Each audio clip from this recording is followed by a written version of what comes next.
तो अस्सलाम वालेकुम दोस्तों, कैसे हैं आप सब लोग। आज की स्टूडियो में हम अपने पास ले आए हैं ये बड़ा सा डब्बा। अब आपके सामने एक बड़ा सा डब्बा थोड़ा छोटा सा लग रहा होगा कीमत के हिसाब से है, मगर ना आपने इसकी कीमत पर नहीं जाना। और ये बहुत एंड लेवल चीज है। क्या बात है सर, क्या बात है सर। अब कीमत तो आप लोगों को थंबनेल से पता चली गई होगी, तो मैं एंड में जाके आपको क्या सस्पेंस में डालूं। तो ये हमने पूरा का पूरा लिया है, वायर्स मिला के, हर चीज मिला के 29,000 रुपीज का। अब थंबनेल में 30,000 लिखा होगा क्योंकि 29 थोड़ा अजीब सा लगता है, तो 30,000 में ये आप एस्टिमेट लगा के खरीद सकते हैं। मगर ये मैं आपको बात बता दूं कि हमने बहुत ज़्यादा ख्वारी करके लिया है। तकरीबन हम 5 या 4 घंटे दुबई प्लाजा में घूमे थे, उसके बाद जाके हमें ये एक सिर्फ डब्बा मिला था। वरना इस प्राइस में ये चीज़ लेना बहुत ज़्यादा मुश्किल है। अब उससे भी ज़्यादा मुश्किल था इसका कार्ड लेना। अब देखिए इसका जो कार्ड लगा हुआ है इसमें, वो मैं आपको एंड में बताऊंगा कि वो मैंने बल्कि बता दिया था मैंने, चाहे थंबनेल में मैंने आप लोगों को बता दिया, तो बता ही दूं कि इसका जो कार्ड है वो बहुत ही ज़्यादा रेयर है, जो कि मार्केट में नहीं मिल रहा था और मुझे चाहिए भी वही था, यानी कि MSI का NVIDIA GeForce, NVIDIA ये ना NVIDIA GeForce GTX 650 Ti 1GB DDR5 128 bit के साथ। अब आप में से बहुत से लोग कहेंगे यार इस प्राइस में तो AMD का 2GB DDR5 आ जाता या कहीं ना कहीं 4GB भी आ जाता, मगर इस लेवल की परफॉर्मेंस वो नहीं दे सकता। हाँ, जिस बंदे से हमने PC लिया उस बंदे से हमने ग्राफिक कार्ड नहीं लिया। और आप लोग भी यही कोशिश करिएगा कि जिस बंदे से आपने PC लिए जरूरी नहीं है कि आपने हर चीज़ उसी बंदे से लेनी है। हाँ, हमने हार्ड रैम बाकी तो सारी चीज़ें उसी से लिए। हम पूरी दुबई प्लाजा की मार्केट घूम रहे थे क्योंकि GTX 650 Ti लेना इंतहाई मुश्किल था। हम तो 550 Ti ढूंढ रहे थे, वो मिला नहीं क्योंकि हर जगह 750 Ti की डिमांड थी और वो हमारे बजट में नहीं था क्योंकि अकेला वो ही सिर्फ 18,000 रुपये का था। हाँ, बार्गेनिंग करके या किसी और दुकान पे जाके 14,000 तक या 12,000 का भी मिल जाता, मगर तब भी वो आउट ऑफ बजट ही था। अब जिस बंदे से हमने ये PC लिया वो हमें दे रहा था AMD का Radeon R9 से 350 250। वो बंदा पीछे पड़ गया कि भाई अगर आपको गेमिंग करनी है, एडिटिंग करनी है, OBS चलाना है, स्क्रीन रिकॉर्डिंग करनी है, तो आपके लिए 1GB का 550 Ti या 650 Ti सही नहीं रहेगा। आप ये AMD का 2GB का कार्ड लें। और उस वक्त काम आया मेरी गर्लफ्रेंड। अब आप लोग कहेंगे गर्लफ्रेंड क्या, भाई ये है मेरी गर्लफ्रेंड, ये है मेरे जिंदगी का एक साथी, यानी कि ChatGPT। आपने हर एक चीज इससे पूछी, हम पूरी मार्केट में हर एक चीज अपने ChatGPT से पूछ रहे थे। अब उस पर हमने कंपैरिजन किया between GTX 550 Ti and AMD का वो ग्राफिक कार्ड जो वो लोग हमें रिकमेंड कर रहे थे, वो भी 8,000 रुपये में, जबकि हमें 550 Ti मिल रहा था 5,000 रुपये में। अब हमने जब इसे सवालात किए और लिटरली उसने गेमिंग होगी, एडिटिंग होगी, रिकॉर्डिंग होगी, हर चीज में कहा कि 550 Ti बेटर ऑप्शन है। तो इसलिए आपने किसी भी दुकानदार की बात पे यकीन नहीं करना क्योंकि उसने वो आपको चीज सेल करनी है, वो आपको झूठ ही बोल सकता है। क्या इसने भी बोलता तो झूठ बोले हो, मगर हम कुछ कर नहीं सकते। अब जब हम उस बंदे से ग्राफिक कार्ड लेने गए तो वहाँ उस दुकान में बहुत ज़्यादा मिट्टी थी, बहुत ज़्यादा यूज्ड आइटम पड़े हुए थे और दिल के थोड़ा डर भी था कि क्या पता ये ग्राफिक कार्ड खराब ना हो जाए, कुछ और ना हो जाए। अब उस बंदे ने 550 Ti निकाल के चेक किया, वो चला नहीं। अब उसने 650 Ti निकाल के चेक किया और वो चल गया। और उसने 550 Ti की जगह हमें 650 Ti दे दिया उसी कीमत में, शायद 5,000 रुपये या 6,000 का उसने हमें वो ग्राफिक कार्ड दिया था। तो हमें क्या मसला था, हमें 550 Ti की जगह 650 Ti मिल गया जो उससे भी ज़्यादा अच्छा था। और मज़े की बात तो ये, इसके ग्राफिक्स ड्राइवर्स की अपडेट 2024 तक थे, यानी कि 2024 तक इसके अपडेट आए थे NVIDIA GeForce एक्सपीरियंस से। अब टाइम को ज़्यादा वेस्ट नहीं करते और इस पीछे को इसकी आखिरी सांसों तक ले जाते हैं, यानी कि पूरा रगड़ देंगे इसे आपको परफॉर्मेंस दिखाने के लिए कि इस 30,000 के PC में कितना दम है। अब यहाँ पे हमने अपना मॉनिटर सेट कर दिया। हाँ, ये थोड़ा ज़्यादा बड़ा मॉनिटर है क्योंकि ये सैमसंग का हमारा टीवी रखा था, इतना बजट नहीं था कि हम अभी मॉनिटर ले सके। तो हमने अभी सिर्फ CPU लिया था और मॉनिटर कहा था कि YouTube पे 2-4 वीडियोस डालेंगे, क्या पता अगर चल गई तो पैसे आगे तो मॉनिटर ले लेंगे, वरना अभी तो कोई आइडिया नहीं है, कोई चांस नहीं है कि हम अभी मॉनिटर लें। तो अभी हम इस सैमसंग के टीवी पे ही चेक करने वाले हैं, जो मेरे लिए यूज़ करना काफ़ी ज़्यादा मुश्किल है, मगर इसका डिस्प्ले ज़्यादा अच्छा है और कलर्स भी थोड़े ब्राइट हैं क्योंकि सैमसंग का टीवी है तो कलर्स तो होने ही है ना। तो सबसे पहले मैं आप लोगों को सिस्टम के स्पेसिफिकेशंस दिखा देता हूँ। तो अभी हम CTR चिप एग्जिट प्रेस करते हैं और सॉरी गलत जगह आ गया, मगर हाँ यहाँ से भी पहले दिखा सकता हूँ। परफॉर्मेंस में आ जाते हैं।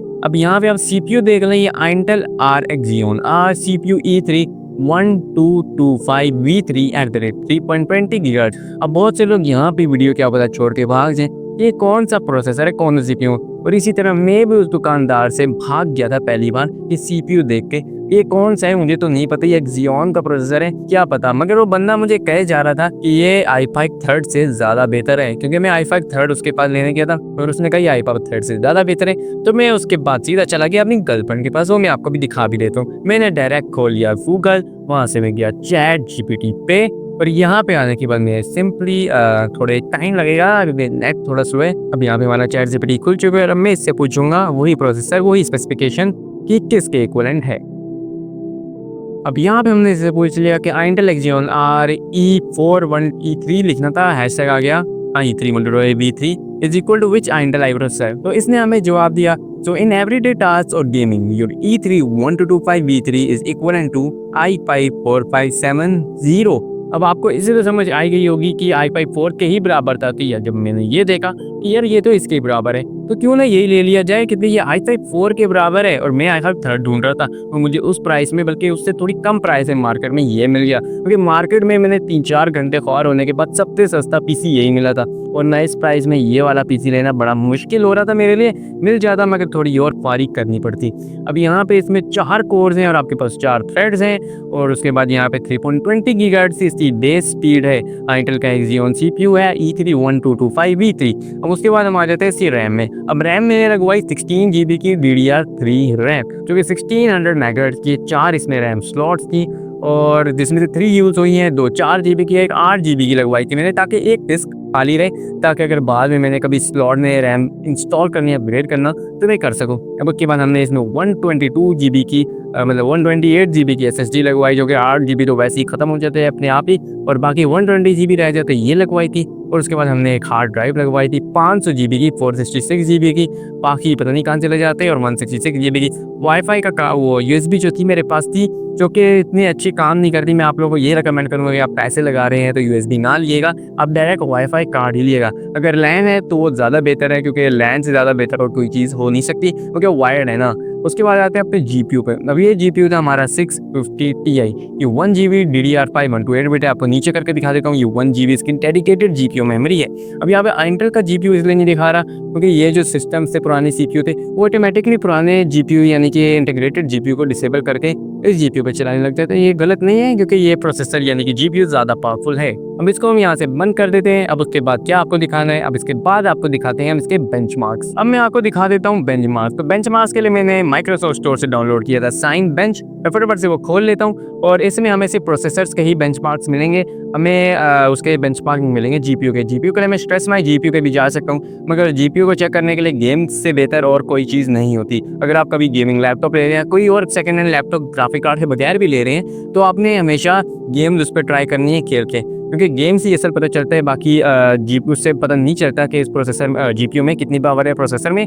मगर हाँ, यहाँ बेंचमार्क दिखाने के लिए प्रोसेसर की मैं आपको ये दिखा देता हूँ इसमें कितनी पावर है। अब पहले हम इसका मल्टी कोर रन कर लेते हैं कि अगर ये अपने 4 के 4 कोर यूज़ करने वाले यानी कि CPU, तो ये कितनी ज़्यादा स्कोर कर सकता है पॉइंट्स। अब 10 मिनट तक हम इसके बेंचमार्क्स निकाल लेते हैं कि बेंचमार्क्स 10 मिनट में कितने निकलेंगे, और उसके बाद हम ChatGPT से जाके पूछ लेंगे कि क्या ये इस कोर या PC के हिसाब से अच्छे बेंचमार्क अच्छे आए हैं या नहीं आए। तो यहाँ पे आप लोग देख सकते हैं हमने साइन बेंच पे अपने जो मल्टी कोर सिंगल कोर निकाल लिए। इस पे हमारा स्कोर आया सिंगल कोर का 796 पॉइंट्स और मल्टी कोर का 3058 पॉइंट, जो कि काफ़ी अच्छा है। आप ChatGPT पे जाकर पूछ लें कि हमारा सिस्टम में इतने कोर्स हैं, हमारे ये स्कोर आए तो क्या ये सही है लेने के लिए क्या नहीं है, वो आपको बता दो। MP रेशियो भी आई है। तो यहाँ से हम इसे बंद कर देते हैं और अब चल रहे अपने असल बेंचमार्क की तरफ, यानी कि हमारी गेम्स। अब सबसे पहले हम यहाँ पे खोल लेते हैं अपने सबसे लास्ट, इसे शुरू करते हैं। पहले तो वैसे आफ्टर बंडल खोल लेते हैं और उसके बाद शुरू करेंगे हम क्रिकेट 2007 से। अब यहाँ पे हमारी क्रिकेट 2007 खुल चुकी है। यहाँ पे हमने full shadows on, high graphics कर दिए, एंटी एनालाइजिंग भी 4x पे कर दिए और तब भी हमारे 250+ FPS आ रहे हैं। और वैसे भी ये क्रिकेट 2007 है, आप में से बहुत से लोग कह रहे हैं क्या फ़ायदा है इसको चेक कराने का। ये तो पेंडियम पे भी चल जाती थी, तो हाँ चल जाती थी, अगर मैंने की थी तो मैंने कहा आपको दिखा देता हूँ कि कैसे चलेगी। फुल हाई एंड ग्राफिक्स पे चलेगी। कुछ सेटिंग से आप इसका रेजोल्यूशन 920 पे भी कर सकते हैं, मगर अभी हमारी इतनी रेजोल्यूशन थी नहीं, तो हमने ऐसी रेजोल्यूशन में आपको चेक करा दिया कि अभी ये 72% इसने GPU लिया हुआ है। सबसे ऊपर आपको नज़र आ रहा होगा 45 डिग्री सेल्सियस GPU का टेम्परेचर है, 240 MB मेमोरी ली हुई है, रैम यानी कि 0.2 GB, और साथ ही साथ 30% इसने हमारा CPU लिया हुआ है और उसका टेम्परेचर भी 60 टच नहीं है। CPU का टेम्परेचर अमूमन ज़्यादा रहता है GPU से, इसलिए CPU ज़्यादा है। और वो मेमोरी जो थी VRAM थी 241 MB, वो 16 GB मतलब रैम नहीं थी, वो वी रैम है, मतलब कि ग्राफिक कार्ड की जो रैम है 1 GB। ये मेरे से प्रेस नहीं हुआ अभी। और उसके बाद ये D3 D8 में जो 338 का मतलब है ये डायरेक्ट X8 है, ये गेम डायरेक्ट X8 को सपोर्ट कर दी है। और जो ऊपर इसकी रैम लिखी है वो सिस्टम की रैम है जिसने 4 GB तक तकरीबन ली हुई है। और अब यहाँ से एक चक्का मार के हम इस गेम को बंद कर देते। अब चलते हैं अपनी अगली गेम की तरफ। अब यहाँ पे हमारी दूसरी गेम खुल चुकी है जो अभी हमें 50 FPS दे रही है और 40 पे ड्रॉप हो गए FPS, थोड़ा सा और आगे चले जाते हैं। अब इसने 98% हमारा GPU लिया हुआ है, 100 पे भी चला जाएगा अभी, और 48 डिग्री सेल्सियस सिर्फ टेम्परेचर है। अब जब टेम्परेचर ज़्यादा मैटर करता है GPU के लिए। अब यहाँ पे FPS 20 तक ड्रॉप हो गए हैं, 30 पे आ रहे हैं, 20 तक भी ड्रॉप हो रहे हैं, 18 पे भी गए हैं। और इससे 40% CPU लिए हुए क्योंकि GPU इंटेंसिव गेम है, GPU ज़्यादा लेगी और टेम्परेचर ज़्यादा नहीं जा रहा, ना कार्ड का ना CPU का। 49 पे ही है, 60 पे ही है, 59 पे ही है, रैम 8 GB ली हुई है। अब ये गेम है सकीरो जो भी है, सकीरो शेडोज डाई ट्वाइस। अब ये थोड़ी हाई एंड गेम थी, तो ये बिला वजह मैंने कर ली और मैं मर गया। ये बिला वजह मैंने कर ली और इसमें भी मैं एक दफ़ा मर चुका हूँ। अब यहाँ से हम सेटिंग्स में चले जाते हैं, ऑप्शन एक सेकेंड, एक्स कहाँ से जाते हैं, अच्छा माउस से ले जाता हूँ, ऑप्शन में जाते हैं और ऑप्शन में जाने के बाद हम सीधे चले जाते हैं ग्राफिक्स ऑप्शन में। अब ग्राफिक्स में यहाँ पे हमने क्वालिटी सेटिंग्स लो यहाँ से कर दिया है, जो कि ऑटोमेटिकली एडवांस में जाने की ज़रूरत नहीं है। यहाँ पे हमने लो कर दी, इसको ऑटोमेटिक रेंडरिंग एडजस्टमेंट को ऑन कर दिया। और ये रेजोल्यूशन है इसके 1280 x 720p, इस पर चल रही है। 1080p पे नहीं चलाई क्योंकि उस पर FPS और कमा रहे थे, इसलिए हमने इसकी यही सेटिंग रख ली। जो कि अगर आप डाई हार्ड फैन है, आपने सकीरो जो भी गेम है वो आपने खेलनी है तो आप इस पर खेल सकते हैं, इतना ज़्यादा कोई फ़र्क नहीं पड़ेगा। हाँ थोड़े FPS ड्रॉप हो रहे हैं, कोई ग्राफिक्स थोड़े कम है, मगर अगर आपने खेलनी है, आपको पसंद है तो आप आराम से खेल सकते हैं, इसमें आपको मसला नहीं होगा वैसा। मगर लैग हो रही है काफ़ी, जो कि मेरे हिसाब से मज़ा आपको नहीं आएगा इसमें। मैं माउस से मार करूँ मगर लग नहीं रही। अब खैर इस गेम को भी हम बंद कर देते और हम यहाँ पे भी फिर से मर चुके हैं। अब चलते हैं हम अपनी अगली गेम की तरफ, मगर उससे पहले मैं आपको अपनी FIFA 19 की सेटिंग्स दिखा दूँ, क्योंकि गेम के अंदर ये सेटिंग्स मैं आपको नहीं दिखा सकता। गेम की सेटिंग्स में चले जाते हैं और यहाँ से आप लोग देख लें 1920 x 1080p पे चला रहा हूँ। इसको मैं अगर अल्ट्रा कर दूँ और 4x पे कर दूँ और नो लिमिट ना रखूँ, 11 पे रख दूँ डायरेक्ट एक्स को, अब देखते हैं कि ये ग्राफिक्स क्या देगी। वैसे तो लो ही सही है, लो सही है, क्योंकि मैंने चलाना नहीं है, और इसको ऑफ ही कर देता हूँ, बाकी सब सही है। और अब हम इसे अप्लाई कर देते हैं, ओके कर देते हैं, प्ले पे क्लिक करते हैं, यहाँ से नहीं होगी, यहाँ से इसे ऑन कर देते हैं। और अब देखते हैं कि ये FIFA 19 कितने FPS निकालने वाली है। अब यहाँ पे हमारी गेम शुरू होगी और आप लोग देख सकते हैं कि अभी 60 FPS आ रहे हैं। अब मैं ज़्यादा 60 FPS पे ध्यान नहीं दे सकता, वो आप लोगों ने खुद ही ध्यान देना है। अब इसलिए 63% हमारे GPU लिया हुआ है, GPU का टेम्परेचर ज़्यादा नहीं जा रहा क्योंकि GPU के फैन प्रोबेबली वर्क कर रहा होगा। 1 GPU का GPU मगर उसमें फ़ैन तब भी है क्योंकि वो NVIDIA का GPU है। ओके, वैसे कम में होते नहीं है, कभी कभार GT 610 में नहीं है GPU, कुछ मॉडल में होगा क्या पता, मगर कुछ में नहीं होता। मगर इसकी अच्छी बात है कि ये टेम्परेचर ऊपर नहीं लेके जा रहा था, ना CPU ऊपर का टेम्परेचर जा रहा है, 70 टच नहीं किया CPU ने, और GPU तो 50 से ऊपर जा ही नहीं रहा टेम्परेचर।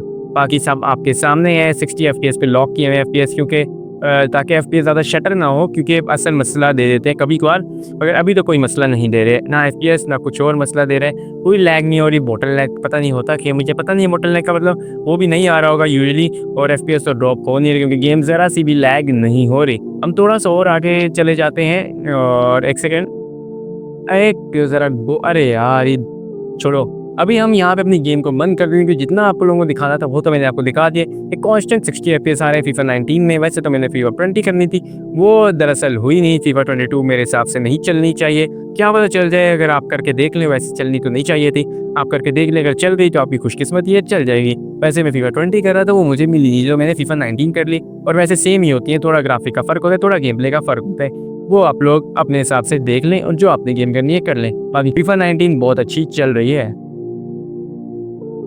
और यहाँ पे मैंने गोल नहीं मार दिया, यही मैंने दिखाना था। बेल से किससे मारे गोल? बेल ही है ना? हाँ बेल ही है। चलो बेल से हमने गोल मार दिया और अब अपनी नेक्स्ट गेम की तरफ चलते हैं। अब यहाँ में हमने अपनी नेक्स्ट गेम खोल ली है। जो WWE फैंस होंगे वो ये गेम खेल सकते हैं, WWE 2K17। लेकिन मैं पूरी ऐसे सर्च करके कह रहा हूँ कि कौन सी गेम चल सकते हैं कौन से नहीं। तो इसके हम ग्राफिक सेटिंग में जाके देख लेते हैं। इसकी रेजोल्यूशन हमने 1280 x 720p पे रखी हुई है, जो कि बुरी नहीं है, अच्छी है, आप खेल सकते हैं आराम से। मुझे तो बुरी नहीं लगी, मैं इसी पे खेल रहा था। सब हमने ऑफ कर दिया, सब लो कर दिए, और वीसिंग ऑफ, शेडोज ऑफ, FX एक ऑन क्योंकि थोड़े FPS बूस्ट करते हैं, MSA एक ऑफ कर दिया, लो कर दिया, और इंटेंसिटी खत्म कर दी, मोशन दर ऑफ कर दिया। 1280 x 720p पे चला रहे हैं हम इस गेम को। और अब हमें आपको प्रॉपर 6 मैन के एलिमिनेशन चैम्बर में दिखाने वाला हूँ। ये कितने ज़्यादा FPS देगी, कैसी आपकी गेम चलेगी, क्या ये खेलने के काबिल रहेगा आपके लिए या नहीं। बस हम रैंडमली सुपरस्टार सेलेक्ट कर लेते हैं यहाँ से और अब हम अपनी गेम को शुरू करते हैं।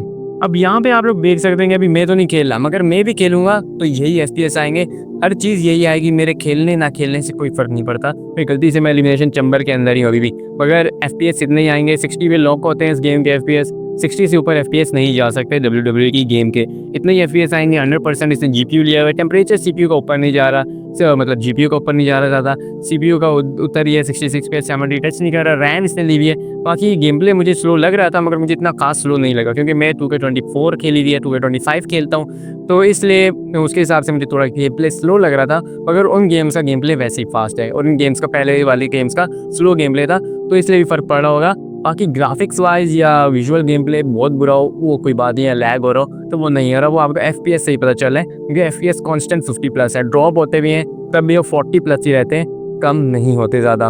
अब यहाँ पे हम अपनी गेम को बंद कर देंगे क्योंकि जाहिर सी बात है, हमारा प्लेयर आ नहीं रहा, शायद हमारा रोमन रेंज था और वो शायद एनिमी निकले, तो अभी हम इस गेम को बंद कर देंगे, हमारे पास इतना टाइम नहीं है। और FPS 49 पे गए हैं ड्रॉप होके भी, सारे आ भी जाएंगे या सारे भी खड़े भी हैं। वैसे ही अगर आप ऑडियंस खोलेंगे तो क्या पता FPS गिर जाए, और गिरेंगे भी, ऑफकोर्स गिरेंगे क्योंकि ऑडियंस से मैटर करती है गेम। हम इस गेम को अपनी बंद कर देते हैं और अपनी अगली गेम की तरफ चलते हैं जो कि होने वाली है टेकन 7। अब मैंने किसी भी एक गेम की स्क्रीन रिकॉर्डिंग नहीं की, मैं सारी की सारी अपने कैमरा से रिकॉर्ड किए ताकि आपको अच्छा एक्सपीरियंस मिल सके FPS का, कि आप कितने FPS आएंगे अगर आप खुद गेम खेलेंगे, ना कि आप रिकॉर्ड करेंगे, क्योंकि हर बंदा यहाँ गेम रिकॉर्ड करने के लिए नहीं बैठा। कुछ लोग रिकॉर्ड करेंगे भी, मगर ज़्यादातर ने अपनी गेमिंग के लिए, एडिटिंग के लिए या ऑफिस वर्क के लिए यूज़ करना है, तो उनको इससे कोई मतलब नहीं है कि ये OBS से रिकॉर्ड करते हुए कितने FPS आएंगे। 2, 3, 4 या 5 FPS ड्रॉप हो जाते हैं, इसलिए मैं प्रेफर करता हूँ कि मोबाइल से रिकॉर्ड करें, ज़्यादा बेहतर रहेगा। अब यहाँ पे हमारी टेकन 7 खुल चुकी है। पहले आप ग्राफिक्स जाके दिखा देता हूँ, इसे ग्राफिक्स जा किए हैं मैंने, और इसे ग्राफिक्स में आपको जाकर दिखा देता हूँ। स्क्रीन मोड फुल स्क्रीन की हुई है, 1920x 1080p, वीसिंग ऑफ किया हुआ है और सारा मैंने यहाँ पे वीसिंग ऑफ है, मैं ये डिस्प्ले FPS में ऑन नहीं किया हुआ। और super rendering quality preset custom में रखा है, रेंडरिंग स्केल को 85, एंटी एनालाइजिंग को ऑफ रखा है, शेडो सेटिंग को लो रखा है, टेक्सचर क्वालिटी को मीडियम रखा है, इफेक्ट क्वालिटी को लो रखा है, पोस्ट प्रोसेसिंग क्वालिटी को लो रखा है, डायनामिक एडजस्टमेंट को ऑफ रखा है। ये सारी मैंने सेटिंग पूछी नीचे ChatGPT से, वो ज़्यादा अच्छी बता देता है। अब यहाँ से मैं इसको एग्जिट कर लेता हूँ, आपको गेम दिखाता हूँ गेम कैसी चलेगी। अब यहाँ पे ऐसे थोड़े बहुत FPS ड्रॉप होते हैं, अक्सर ड्रॉप होते हैं, और ये सिर्फ PC का ड्रॉबैक नहीं है, ये टेकन का ही ड्रॉबैक है, क्योंकि हर डिवाइस में यहाँ पे आपको लगेगा लैग हो रही है। यहाँ पे देखें जैसे अभी ड्रॉप हुए FPS, तो ये RTX 4050 पे भी होती हैं और हर GPU हर CPU पे होते हैं ड्रॉप। इसका कोई ये कोई PC या GPU का मसला नहीं है, ये टेकन वालों की गेम ये है कि हाई एंड PC पे भी ये लैग होंगे। और यहाँ पे हमारी गेम शुरू होगी। आपको मेरी आवाज़ थोड़ी अजीब सी लग रही होगी, ये बोल बोल की आवाज़ थोड़ी ख़राब हो रही है, गला बैठ रहा है, तो अभी आप यही देख लें गेम प्ले। अब यहाँ पे हमारा गेम प्ले शुरू हो गया है और यहाँ पे अब मेरा रैंक भी देख लें, मेरा रैंक बहुत ज़्यादा है इसलिए प्लेयर्स हाई आते हैं। अब यहाँ पे FPS हमारे कांस्टेंट 60 आएंगे, 60 से ड्रॉप नहीं होंगे। अब बाकी आप लोगों के सामने है कि 86 इसने लिया हुआ है हमारा GPU, 100 पे भी क्या पता कभी चला जाए। 55 डिग्री सेल्सियस टेम्परेचर है, जो कि इस गेम ने थोड़ा ज़्यादा लिया हुआ है। और टेकन ज़्यादा हैवी गेम है थोड़ी, जो पिछली मेरी गेम्स थी उससे ज़्यादा हैवी थी, और इसकी सेटिंग भी लो ही रखी हुई है मैंने। सकीरो से ज़्यादा हैवी नहीं होगी, मगर बाकी गेम्स के मुकाबले में ज़्यादा हैवी है ये गेम, अभी जो मैंने चेक कराई हैं। अब इसके बाद इसके FPS जो आ रहे हैं वो 60 कांस्टेंट आ रहे हैं। इसने CPU ज़्यादा नहीं लिया हुआ क्योंकि ये भी GPU इंटेंसिव गेम है। 56 डिग्री सेल्सियस का टेम्परेचर इसलिए गया हुआ है, CPU का इस गेम में कम है, क्योंकि ये जो है CPU ये कम लेती है, क्योंकि GPU इंटेंसिव गेम है, मैंने आपको पहले ही बताया हुआ है। बाकी सब नॉर्मल है, FPS इसके 60 कांस्टेंट आए थे। और अब हम इस गेम को भी अब यहाँ से बंद कर देते हैं। अब यहाँ पे हमने PUBG मोबाइल अपनी गेम लूप से ओपन कर लिए। अब बहुत से लोग PC बनाएंगे तो PUBG मोबाइल नहीं खेलेंगे, मगर कुछ लोग खेलेंगे, तो मैंने कहा कि ये की भी है तो दिखाई देता हूँ। अब यहाँ पे आप लोगों को विजुअली थोड़ी अजीब सी बुरी लग रही होगी, मगर आपको सेटिंग्स में जाके दिखाऊँ, ग्राफिक दिखाऊँ, तो ये 120 FPS अनलॉक किए हुए मैंने, और बाकी सब तो जो आपके सामने लॉबी में 90 आते हैं, और वैसे 120 चला जाते हैं, अल्ट्रा एक्सट्रीम खुला हुआ है। अब यहाँ से मैं आपको एक TDM मैच करके दिखा देता हूँ। अब यहाँ पे हमारा मैच शुरू हो चुका है और आप लोग ऊपर देख सकते हैं नाम आ रहा होगा उसके साथ, मगर वहाँ पे मैं आपको बता देता हूँ अभी 90+ FPS आ रहे हैं, और ड्रॉप भी हो सकते हैं, अभी 100 में भी चले गए, कि कांस्टेंट तो कोई मोबाइल भी नहीं देता। बाकी एक एलिमिनेशन कर लिया। गेम प्ले वैसे स्मूथ है, आप लोग खेलना चाहे आराम से देखें। FPS ड्रॉप हुए, मैं आपको सारी चीज़ें दिखाऊंगा कि हो रहे या नहीं। बीच में एकदम से FPS ड्रॉप हुए हैं, और ये GPU लेती भी नहीं ना ये गेम, सबसे बड़ा मसला ये है इस गेम का, कि GPU ले तो बात भी बने, GPU नहीं लेती ना। और बाकी मैं एमुलेटर प्लेयर नहीं हूँ, तो इससे आप मेरे गेम प्ले को जज ना करिएगा। मैं एक मोबाइल प्लेयर हूँ, अगर हाँ एमुलेटर पे भी खेल लेता हूँ क्योंकि मैं बाकी पीसी गेम्स अच्छी तरह खेल लेता हूँ। तो ये देखो तो क्या धक्के पे मार दिया मैंने उस बंदे को। और बाकी अभी इस गेम के 80 FPS भी ड्रॉप हो गई हैं, 80 पे भी चले जाते हैं। और ये तो मुझे चलानी नहीं आ रही बिल्कुल भी, F4 ही चलाएंगे। और बाकी 100 FPS चले गए, कभी कभार 120 भी टच कर जाएगा, मगर FPS कांस्टेंट नहीं रहेंगे, आपके FPS फ्लक्चुएट होते रहेंगे। तो बस आगे CPU का टेम्परेचर 71 चला गया, क्योंकि CPU बहुत ज़्यादा यूज़ कर रहे हैं, GPU ये बहुत कम यूज़ कर रहे हैं, क्योंकि ये भी CPU इंटेंसिव ही यूज़ करते हैं गेम लोग को। हालांकि GPU यूज़ करना चाहिए, नहीं गेम GPU यूज़ करनी चाहिए। बाकी यहाँ से एक बंदा, अरे यार बच गया, यहाँ से एक मार दिया, वहाँ से साथी ने मार दिया। बाकी इसके 86 FPS है, अभी मर जाओ तो उसके बाद मैं इस गेम को बंद कर दूंगा यहाँ पे। और मैं मर गया, और मैं यहाँ से गेम को बंद कर देता हूँ। बाकी गेम खेलने के काबिल है, खेलने के काबिल क्या काफ़ी बेहतर है, आप देख सकते हैं 80 FPS प्लस ही आ रहे हैं, तो आप आराम से गेम को खेल सकते हैं। अब हमने अपनी अगली गेम खोल ली है, जो कि है GTA Vice City। यहाँ से मैं आपको पहले डिस्प्ले सेटअप में जाके दिखा दूँ कि 1920 1080p पे चल रही है। 32 का मतलब मुझे पता नहीं, शायद 32 बिट है। और फ्लेम लिमिटर को मैंने ऑन किया है, जबकि मैं इसे ऑफ करूँगा अभी। सब टाइटल और बाइट स्क्रीन ऑफ, बाकी आप सब देख लें। बाकी इतना कुछ खास है, ड्रॉ डिस्टेंस फुल किया है मैंने, ताकि फुल लिमिट तक ले जाके मुझे सब कुछ दिखाए। अब यहाँ पे हमारी गेम ओपन हो चुकी है और आप लोग देख सकते हैं क्या ग्राफिक्स आ रहे हैं। 300 प्लस FPS दे रही है, वो तो जाहिर सी बात है GTA Vice City है, तो अब 300 FPS भी नहीं दे तो फिर क्या देगी। जल्द फटाफट से हम वो वाली गाड़ी पकड़ लेते हैं, क्योंकि जाहिर सी बात है 2002 की गेम है, अब ये तो चलेगी नहीं तो और क्या चलेगी। आप लोगों के जहन में भी यही होगा, तो हम इस गेम को भी फटाफट से अपनी गेम को बंद कर देते हैं। बाकी गेम को खेलने में मज़ा तो आता है, क्योंकि vice city one of the best GTA game थी। मेरे हिसाब से नंबर 1 पे वाइस सिटी ही है अभी, क्योंकि उस वक्त के हिसाब से, और GTA 5 भी 2013 के हिसाब से बहुत हाई लेवल गेम थी, बहुत हाई लेवल। अब यहाँ पे हमने अपनी अगली गेम खोली, जो कि Assetto Corsa, बहुत हाई लेवल गेम है, बहुत अच्छी गेम है रेसिंग के हिसाब से। ओपन वर्ल्ड भी आप कर सकते हैं मोड्स डाल के, तो आपको ये ट्राई करनी चाहिए। बाकी मैं आपको सेटिंग्स दिखा देता हूँ। इसकी 1920x1080 रेजोल्यूशन है, single screen running mode, full screen running V-Sync of किया हुआ है ताकि FPS ऊपर जाए, लिमिट ना हो, और फ्रेम लिमिट को भी ऑफ किया हुआ है। 2x एंटी स्कोपली जो भी है, और 2x anti analysing sample, high detail की भी है, हाई शेडो की भी है। एपेक्स में जाके smoke generation very low, enable post processing किया हुआ है। उसके बाद नॉर्मल, उसके बाद 100% colour saturation, motion blur off, कैपिलर रेज, हीट स्विमिंग, ये सब ऑन किया हुआ है, चेक किया हुआ है। बाकी व्यू में 106 डिग्री जो भी है star field of view, glancing को जो डिफ़ॉल्ट था वही रहने दिया, बाकी सब डिफ़ॉल्ट, ये सब भी डिफ़ॉल्ट, और यूनिट को शायद किलोमीटर पर आवर किया था, बाकी सब डिफ़ॉल्ट ही रहने दिया।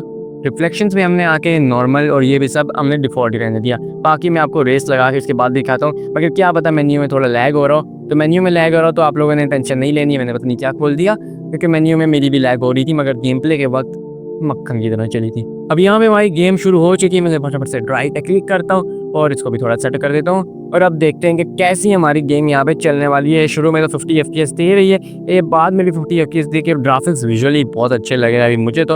आप लोगों को पता नहीं आप लोगों के क्या स्टैंडर्ड्स हो के, बाकी मेरे हिसाब से तो ये गेम बेस्ट चल रही है। 60 FPS लेके गई हुई, और हैंडलिंग थोड़ी मुश्किल है इस गेम में, वो आप लोग देख लें। 70 FPS तक चली गई थी और 60 वापस आ गई, मेरी टक्कर हो गई थी। मैं अभी फरारी चला रहा हूँ, जो कि फास्टेस्ट कार है मेरे हिसाब से इस गेम में।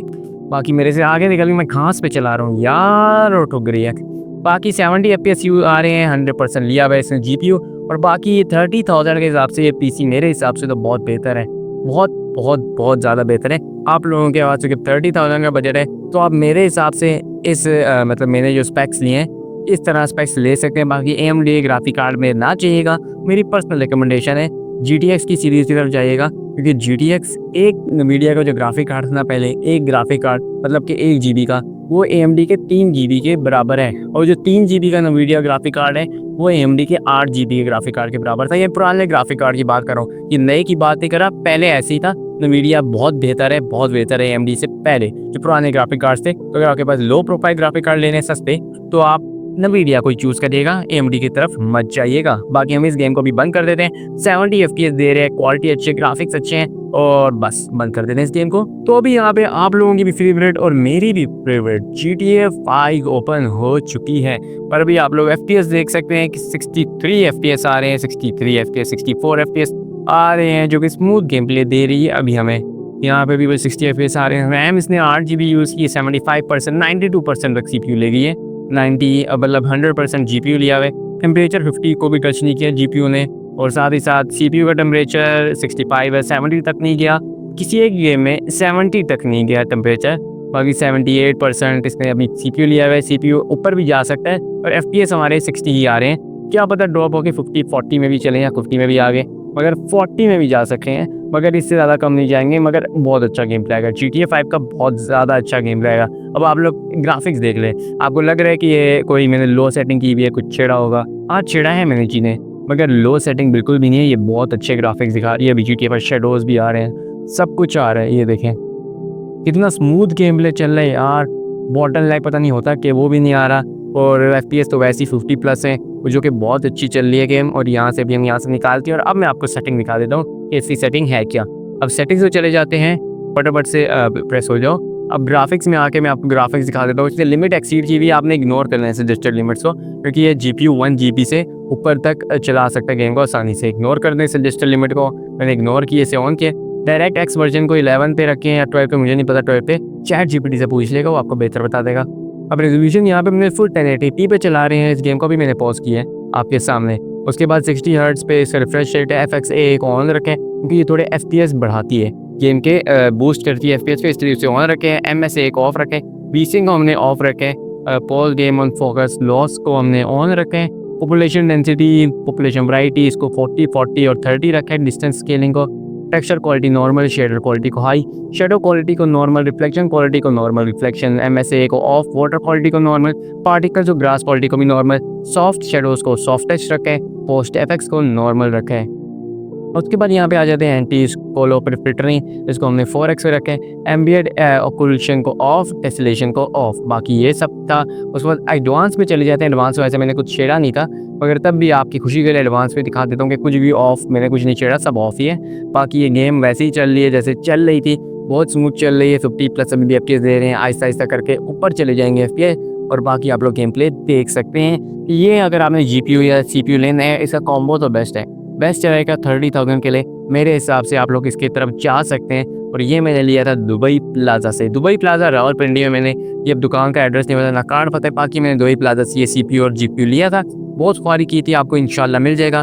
28 तक का हमें ये पड़ा था, बाकी लीड्स ली थी हमने तो 29 तक का पड़ा था, बाकी घर जाने का किराया, तो ये सब मिला के 30 के बन ही जाता है। आपने ये जहन में रखना है। बाकी मोनीटर्स की प्राइसेस 8000 है 1080p, वो आपने जहन में रखनी है। तो मैंने वीडियो बंद कर दी थी, मगर मुझे याद आया कि मैंने वैलोरेंट रिकॉर्ड नहीं की। अगर मैंने वैलोरेंट खोली है तो यार FPS तो आप लोग देख लें 144 आ रही है। आपको गारंटी से कह सकता हूँ कि लो पे 1920 फुल HD पे ये आपको 200 150+ FPS देगी, 100% कंफर्म है। मैंने प्रैक्टिस रेंज में जाके देखा था, इतनी FPS दे रही थी। मैच में जाके देखा था तब भी 150 FPS ही दे रही थी। अगर मैं हाई सेटिंग करूँगा फुल हाई तो ये 90 पे आ जाएगा, 90-80 FPS देगा आपको 100% श्योरिटी के साथ। ये मैंने रेंज में भी चेक किया और TDM में भी चेक किया था, तो मैं आपको झूठ नहीं बता रहा। मगर अभी ये रेंज में ही फंसा हुआ, आगे नहीं बढ़ रहा क्योंकि मेरा नेट नहीं आ रहा। मैंने खोला था फ़ौरन से बंद हो गया क्योंकि यहाँ पे नेटवर्क प्रॉब्लम, पूरी 1000 पिंग चली गई थी, तो ये वापस से लोडिंग स्क्रीन पे ही दे आया, तो नेट नहीं आ रहा, इसलिए मैं आपको ये चेक नहीं करा सकता। बाकी मुझे ये भी याद ना यहाँ पे नज़र आया कि जो मैं रिकॉर्डिंग कर रहा हूँ, मुझे एकदम से नोटिस हुआ कि शटर से आ रहे हैं, ग्लिचेस से आ रहे हैं, तो ये स्क्रीन पे नहीं आ रहे बिल्कुल भी। ये सिर्फ कैमरा की वजह से आ रहे हैं, क्योंकि आप कैमरे से जब टीवी को डायरेक्ट रिकॉर्ड करते हैं तो आपके कैमरा पे शटर आती है, स्क्रीन बिल्कुल क्लियर है, स्क्रीन पे किसी किस्म का कोई ग्लिच नहीं है, कोई शटर नहीं है, कोई लाइनें नहीं आ रही। ये सिर्फ कैमरे की, जैसे कि कैमरे पे जो टीवी की वो लाइटें रेस पड़ रही हैं, ये सिर्फ इसका मसला है, बाकी और कोई फॉल्ट नहीं है। अपना सिस्टम पूरा परफेक्ट है। अब आप लोग भी मेरी तरह हैरान हो गए होंगे कि वैलोरेंट में 200 FPS कैसे दे पा रहा है। अब नेट के प्रॉब्लम की वजह से मैं सही तरह आपको दिखा नहीं पाया और ना कोई मैच लगा पाया क्योंकि नेट नहीं आ रहा। मैं आपको रेंज में ले जाके ही दिखा पा रहा हूँ, मगर वहाँ पे भी 200 FPS आ रहे हैं, जो कि इस PC इस 550 नहीं 650 Ti के लिए बहुत बड़ी बात है। अब हमने हर चीज़ पे चेक कर ली, इसका बेंचमार्क निकाल लिया, इस पे सारी गेम्स टेस्ट कर ली। इस पे अपनी जो ये वाली वीडियो, ये भी हमने इसी पे एडिट किया, कैप्टन पे एडिट किया, प्रीमियर प्रो, डिविंची रिजॉल्व में दूसरे वाले लैपटॉप पे यूज़ करता था, मगर वो थोड़ा मुश्किल लगता है, टाइम ज़्यादा कंज्यूम कर लेता है और प्रोफेशनल वर्क है। मैंने कैपकट इसलिए सेलेक्ट किया क्योंकि कैपकट में एनिमेशन आ जाते हैं, टेक्स्ट आ जाते हैं, हर चीज़ ज़्यादा जल्दी और आसान। हल्का सा सॉफ्टवेयर है, आपके लो एंड PC में भी चल जाएगा, जबकि एक लो एंड PC नहीं है। हालांकि एक 30,000 का PC है जो आज के ज़माने में इतना ज़्यादा मायने नहीं रखता, मगर लेनोवो का थिंकपैड नहीं, मगर ये लेनोवो का थिंकसर्वर आज भी बहुत से नए कंप्यूटर्स को टक्कर दे सकता है। मजाक कर रहा था, नए कंप्यूटर्स को नहीं, पुराने कंप्यूटर्स को टक्कर देगा। जाहिर सी बात। उम्मीद करता हूँ आपको मेरी वीडियो अच्छी लगी, ना भी अच्छी लगे फिर भी लाइक कर दीजिए, चैनल पर नए हैं तो चैनल को सब्सक्राइब कर देगा। और अगली वीडियो तक के लिए बाय बाय, टेक केयर, अल्लाह हाफिज।